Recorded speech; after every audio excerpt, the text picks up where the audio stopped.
रायगड जिल्हा अजिंक्यपद आणि निवड चाचणी कबड्डी स्पर्धा 2026 आता निर्णायक टप्प्यात पोहोचली असून उल्वेनोड येथील रामशेठ ठाकूर मैदानावर रंगतदार सामने सुरू आहेत।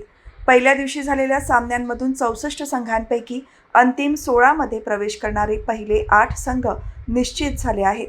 नवरत्न कारावी, वरसू आईवाशी, भैरवनाथ यशवंतराव, ओमकार वैश्वी, जय बजरंग रोहा, श्रीराम गडप, सत्यनारायण नवेगाव आणि मातृछाया कुडूस या संघांनी अंतिम 16 मधील फेरीत धडक मारली आहे। स्पर्धेच्या दुसऱ्या दिवशी उर्वरित 64 संघांमधून आणखी 8 संघ पात्र ठरणार असून त्यानंतर एकूण 16 संघ उपांत्य फेरीत आमने सामने भिडणार आहेत। या निर्णायक फेरीतील कामगिरीच्या आधारे निवड समितीकडून 20 खेळाडूंची शिबिरासाठी निवड करण्यात येणार आहे। पुढील या शिबिरातून उत्कृष्ट कामगिरी करणाऱ्या 14 अंतिम खेळाडूंची निवड करून रायगड जिल्ह्याचे प्रतिनिधित्व करण्यासाठी राज्य कबड्डी निवड चाचणी स्पर्धेसाठी पाठवण्यात येणार आहे। रायगड जिल्ह्यातीलच नव्हे तर राज्यातील प्रतिष्ठेची मानली जाणारी ही पुरुष आणि महिला कबड्डी निवड चाचणी स्पर्धा माजी खासदार लोकनेते रामशेठ ठाकूर यांच्या अमृत महोत्सवी वर्षानिमित्त आयोजित करण्यात आली आहे।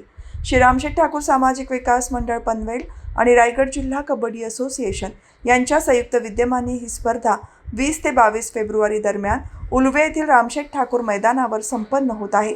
स्पर्धेमुळे रामशेठ ठाकूर क्रीडा नगरीत क्रीडाप्रेमींची मोठी गर्दी पाहायला मिळत असून खेळाडूंमध्ये प्रचंड उत्साहाचे वातावरण पाहायला मिळत आहे।